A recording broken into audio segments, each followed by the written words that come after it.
I'd like to call to order the June 27th meeting of the Code Enforcement and Nuisance Board. Roll call. Deere. Yes. Dearbone. Yes. Holman. Yes. LaPointe. Yes. Harmon. Yes. All right. We will now have approval of our minutes from the May 23rd meeting. Does anybody have any comments? Otherwise, I will entertain a motion to approve the minutes. Motion to approve. Second. Deere, Holman. Roll call. Deere. Yes. Dearbone. Yes. Holman. Yes. LaPointe. Yes. Harmon. Yes. All right. If the staff will stand up so I can swear you in. Do you swear to tell the truth, the whole truth, and nothing but the truth, so help you God? All right, thank you. We will now move into our hearing agenda. We have no appeals. We have no old business. Moving into new business, we have case number 1, which is a code compliance. Case number 2023-0908, 1164 Crudesden Drive, owner Shannon Lee Smith, Officer Sonia Duderick. This is a request for authorization to issue a per-day fine.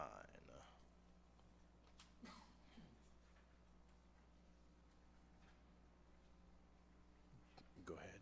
1164 Crudesden Drive was a result of citizen complaint received by office during the inspection on 3/3 of 23. The following violations were observed: junk, scrap metal, exterior use or storage indoor furniture, accumulation of construction landscaping debris, inadequate or unmaintained protective treatment, and inadequate or unmaintained roof and drainage. I sent an NOV to PVA listed owner and address on the above date with the compliance reinspection date of 4/7 of 2023. On 4/10, the property was reinspected. It remained in violation. Here in the pictures, you can see the couch by the road, washer and dryer. There's some siding up on top, right? The tarp off the roof has fallen down. Can you go back to the first one? Yeah. And there's, again, siding and some gutters missing on the top. I reinspected date, on 4/10, the property was reinspected. A repeat offender citation was issued and posted on a property with a compliance date listed for 4/20/2023. With the same violations, there was nothing done on that property at all. The reinspection date was 4/20/23. I went on 4/21 to reinspect it, and it remained in violation. A repeat offender citation was posted and issued with the reinspection date listed of 5/1/2023.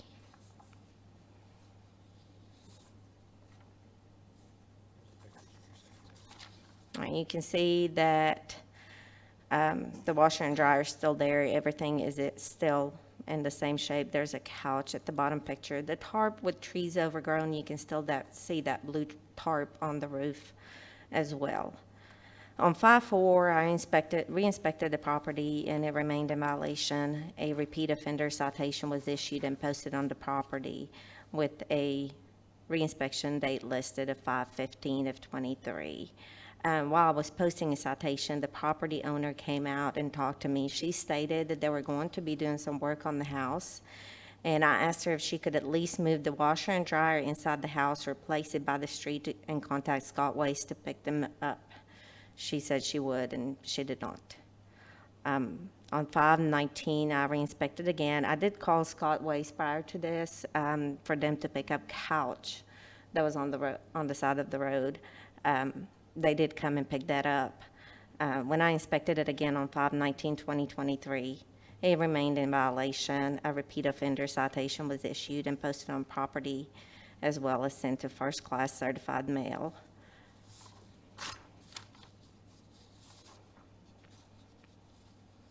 As of today, these are the pictures from today. They did fix part of the roof above the porch. but everything else still stays in violation. The siding, washer and dryer was still there. The case is open 116 days. The tarp's still partially on the roof.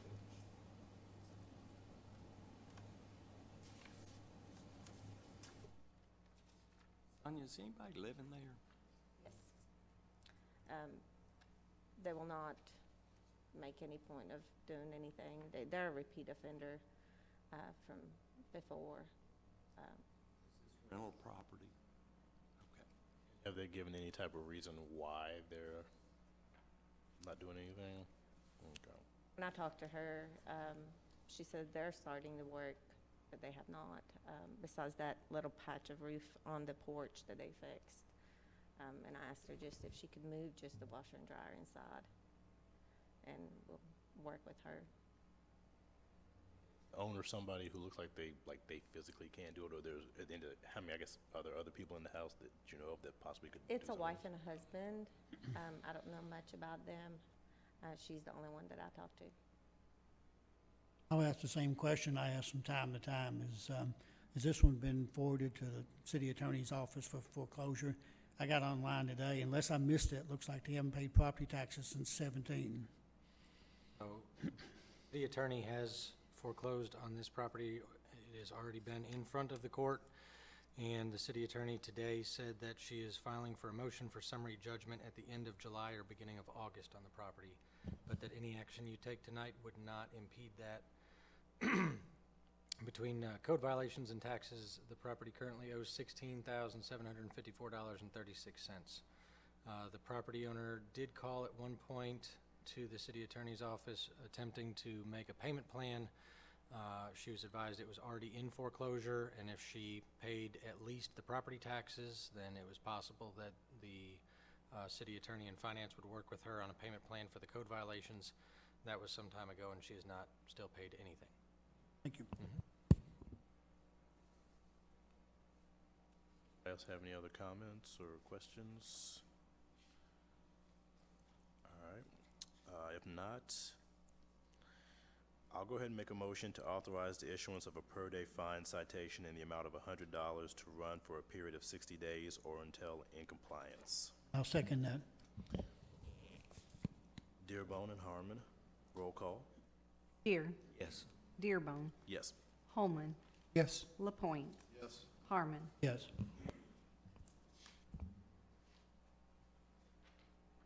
Our next case is case number 2, code compliance, case number 2022-2467, 1926 Cedar Ridge Road, owner Tina Hutchison, officer Sonia Duderick, and this is a request for authorization to issue a per-day fine citation. 1926 Cedar Ridge was the case result of citizens' complaint received by office. During the initial inspection, the following violations were observed: accumulation of junk scrap, accumulation of rubbish or garbage, accumulation of construction, demolition, and landscaping debris. Just to backtrack, there were other violations that were on the property that I did not put on here because the property was damaged from tornado. So during that time, we were working with people getting it in compliance. I sent an NOV to the owner with the inspection date listed of 5/26/2022. On 4/25/2022, I spoke with the owner. She advised that she was out of town taking care of her sick mother and would need another month to get it all fixed. She also stated that she had received a check from her insurance company to fix the roof, and they issued the check to her and a contractor who she has not been able to get a hold of. On 4/27/2022, I received an email stating that BGPD was dispatched to this location for a burglary alarm. The officer advised they had been called out to this address on another occasion as well, and observed it to be possibly abandoned with all the items piled up inside the residence. On 5/11, our officer received the pictures from city Public Works Director violations at the property, and a citizen complaint from a neighbor about conditions of the property. The property was re-inspected and remained in violation on 5/26. During that time, I called the owner and left her a voicemail to call me back. On 6/7/2022, the owner sent me a text advising me that she's still out of town and had someone that came and started cleaning up. I advised her the next inspection date would be 6/9/2022. On 6/9/2022, I received a text from the owner stating a person that was supposed to meet her at 10 a.m. did not show up. I advised her I'll move the inspection to the next date so they can have all appliances moved by the time inspection is done. On 6/10, I received another text from her stating that they have done some of the cleaning up, and I advised her if all the appliances need to be hauled off, and I would inspect it the following Tuesday. On 6/14/2022, the property was re-inspected and remained in a violation.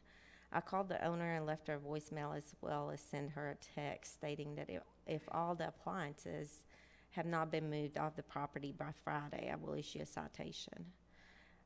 3 days later, I received a phone call from the owner requesting an inspection to be moved to a Monday as she's having issues getting help to move all the stuff.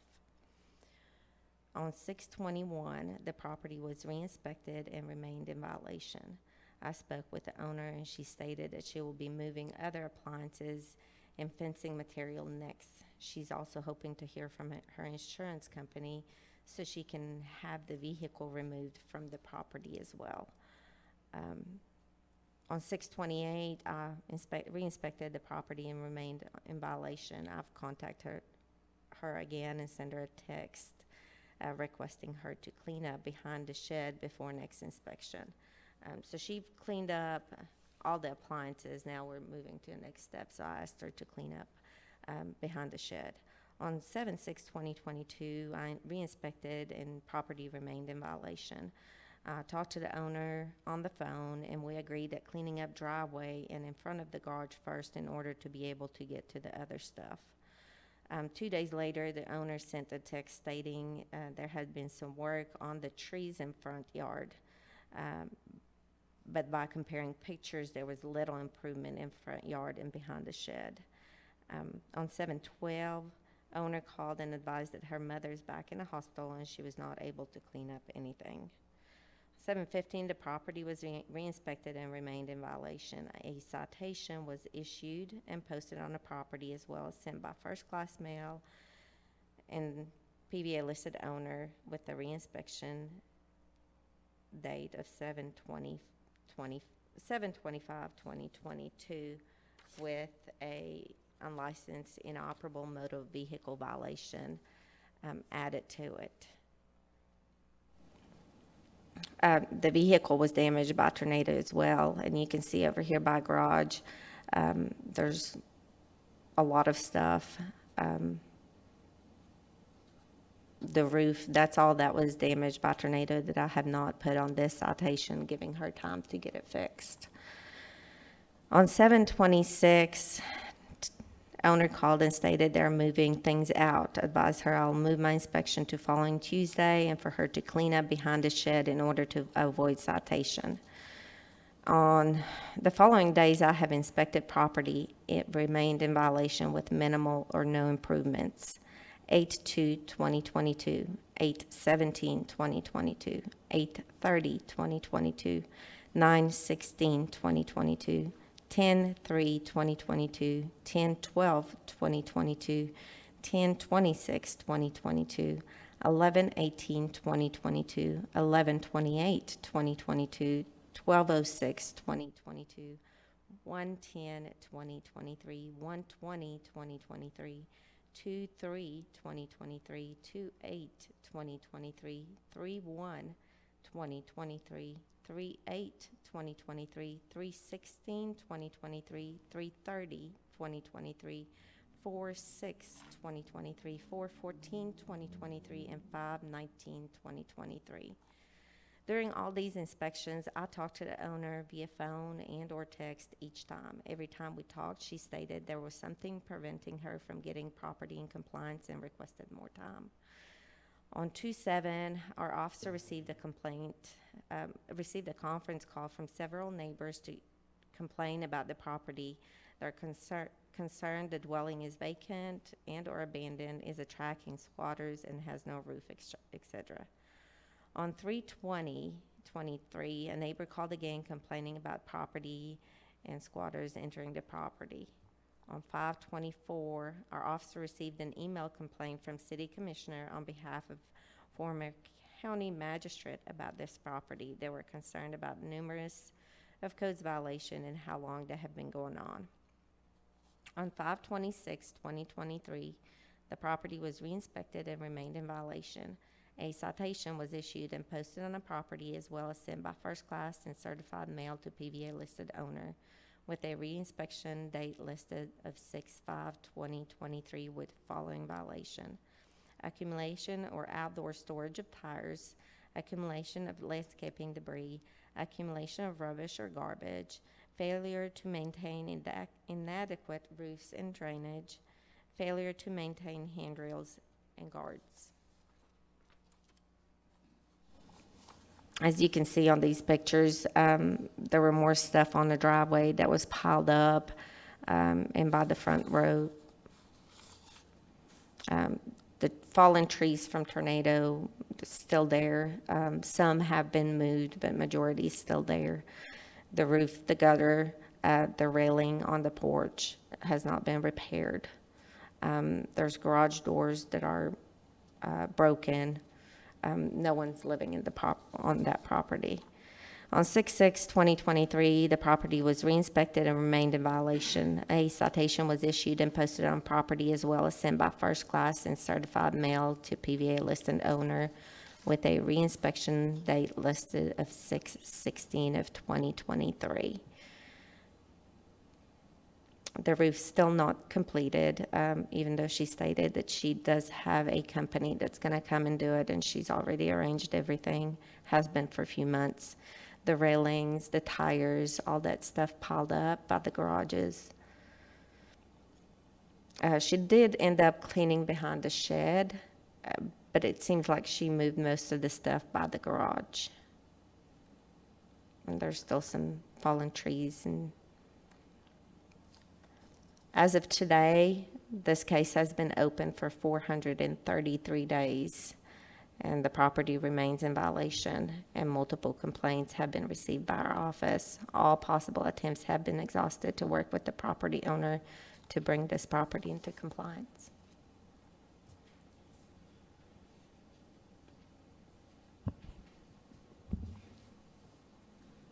Comments or questions? I wish the citizens in our community, this is an opinion, could understand how hard these code enforcement officers work and try to work with these people. I mean, I didn't even count how many times you had been out there to try to work 433 days. That's certainly going the length. With that, I make a motion to authorize issuance of per-day fine citation in amount of $100 to run for a period of 60 days or until in compliance. Second. Dear LaPointe, roll call. Deere, Yes. Dearbone, Yes. Holman, Yes. LaPointe, Yes. Harmon. Yes. Our next case is case number 3, a code compliance case. Case number 2022-5066, 845 Magnolia Street. Owner Taya White and Jonathan Randolph.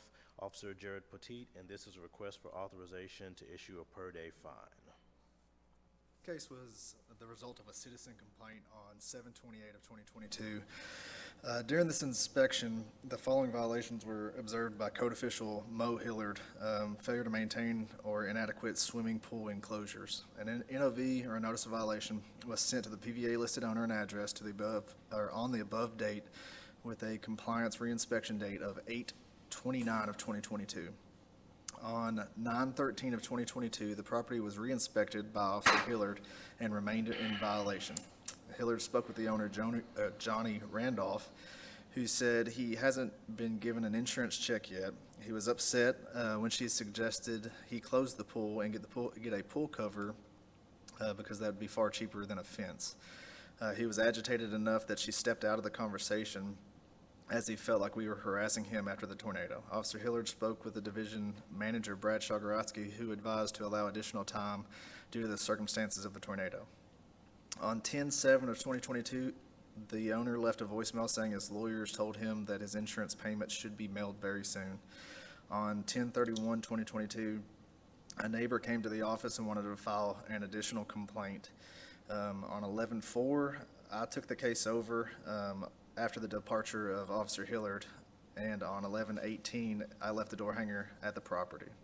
On 12/5 of 2022, I left the owner a voicemail asking for an update on the violations and the fence. On 1/4/2023, a second door hanger was left. On 1/11/2023, I left another voicemail for the property owner. On 2/1/2023, I spoke with the owner who advised that he had a company that was going to fix the fence. They said they should be starting it by the end of the month. In the meantime, he is going to install a temporary construction fence to keep people out of the pool. On 2/21/2023, we received additional complaints regarding this property. Said the front of the property was improving, but the back of the property was getting worse, and there was still no fence around the pool. On 2/22 of 2023, I sent the owner a text message asking for an update on the fence. On 3/1/2023, I spoke with the property owner at the property. He was cleaning up the backyard and working on his vehicle. I advised him of the current concerns with the property again. We came up with a plan for what needs to be done that week. He was going to install a temporary fence, clean up the side yard, remove junk appliances, and move a vehicle. I warned him that if these things weren't completed, that I would start the citation process. On 3/6/2023, I received a text message from the property owner advising that the temporary fence was installed. He added gravel to his backyard that was previously there. He cleaned up a lot of the furniture and junk, but still had some tree debris and construction debris to remove. On 3/24/23, we received another complaint saying 845 Magnolia looks worse than ever. The complainant said the owner has dumped gravel in the backyard and moved to park more vehicles in the back, and there was an orange temporary fence around the pool. On 3/28/2023, the property remained in violation, and the property owner continued to bring more things to the property. A citation was issued and posted on the property, as well as sent to the PVA listed owner and address. The reinspection date listed on the citation was 4/7/2023. In addition to the original violation, the following violations were observed and added to the citation: failure to maintain or inadequate accessory structures for the fence, accumulation of junk or scrap, accumulation of construction debris, accumulation of rubbish, and scattered garbage. If you see in the pictures right there, you can see there's a temporary fence in front of some inoperable vehicles. That's actually a FedEx van that doesn't run.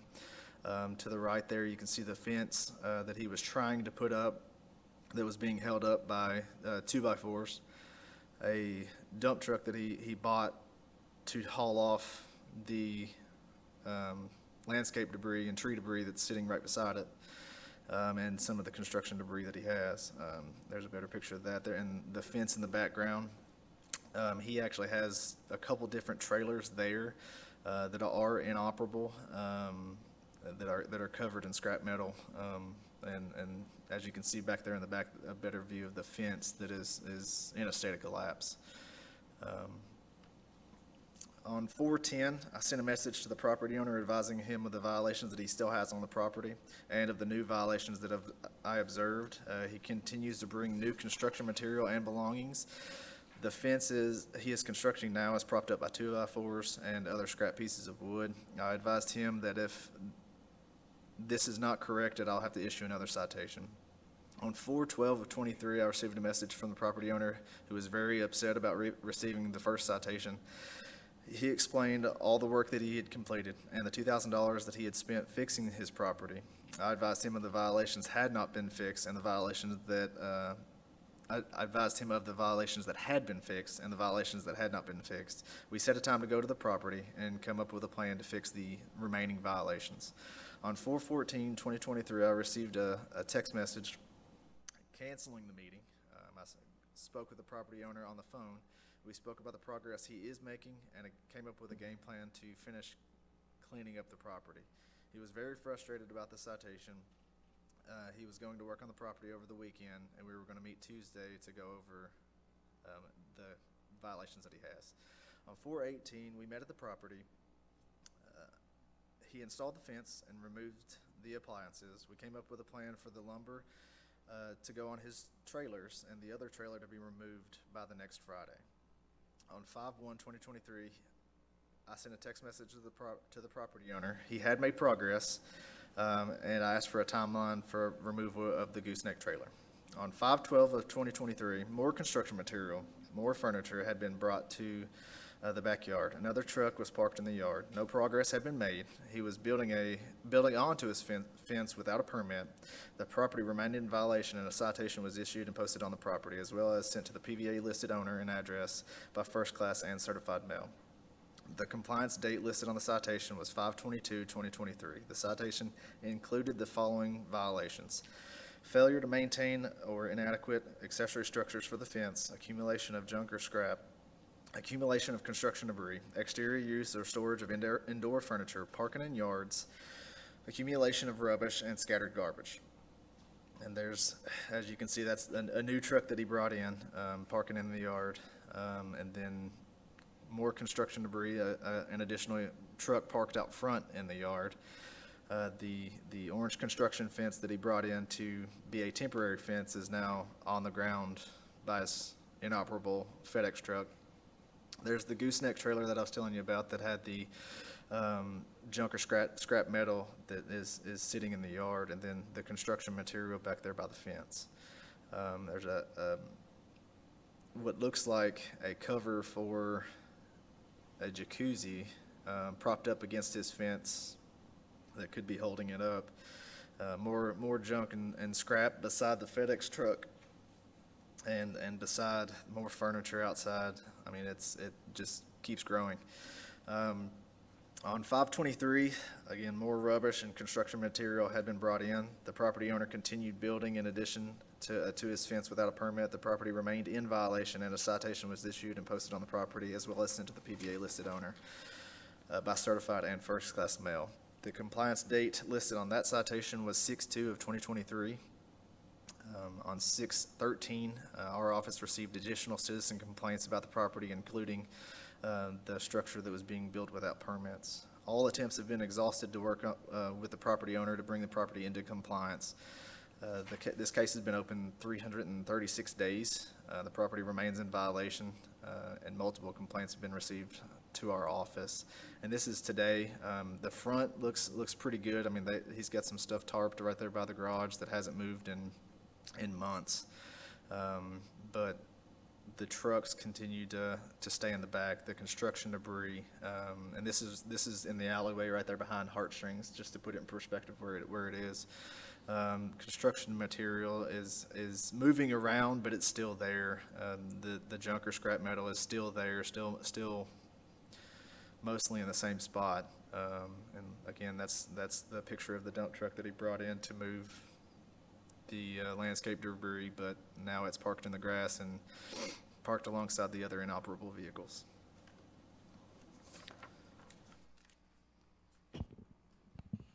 What kind of use is this? Is this a residential house? Is it occupied? Yes. You keep saying that he's bringing stuff in. So I assume what we're seeing here and what you're seeing is not damage from the tornado. It's other stuff that's been brought in. But yeah, that's other stuff that had been brought in. Can you go back to the front where there's a picture in the front of the slideshow where you can see the pool in the back. Well, I thought there was. There might not be on this. That's what it looked like right after the tornado. The fence was gone, kind of stacked up to the side, and there was the jacuzzi, but that's all that was in the backyard. The last picture you just saw, none of those trucks were there. None of the debris, none of the landscape debris or the trees or any of that was in the back. He brought that in.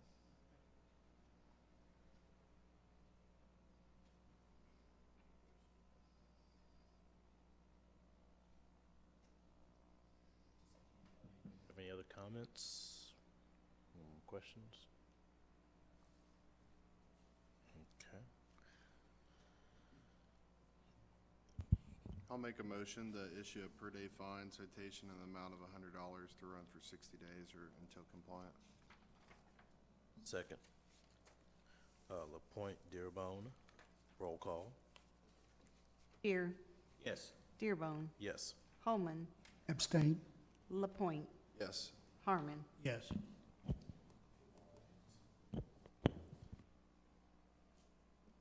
For comments and announcements, our next hearing date is is July 25th, and this is the last meeting for Randy Deere, who has served capably for the past 11 years on this board. And for your service, Randy, we have gifted you this plaque that reads, "Presented to Randy Deere in appreciation of your many years of service to the City of Bowling Green Code Enforcement and Nuisance Board, December 2012 to June 2023. Thank you so much. I'm honored by that. Thank you. Thank you all. Anything you want to say? The floor is yours. You know, I just, you know, when Bruce Wilkerson was the mayor, and I think it was his first term, and he called, he said, "I have a job for you." I said, "Well, that's good, Bruce. I'm not sure that I will accept that job." But anyway, he shared with me what we do, and I was honored to take it for a year or two, and it turned into 11. You know, Brad, when did you come in? 9. So we've had a total change, I guess, of everybody here except for David Broderick and myself. And then Pamela came in a couple years ago, and Sonia, and Jared's been here a few years. And I'm just, you know, I worked with Jack Thomas and Dwayne Simpson and Frida Eggleton and some, you know, these people represent the best of Bowling Green. And again, all I'm going to say is I'm honored to have been here and done it, and I want to thank all of you for that. So thank you. Okay, that's it.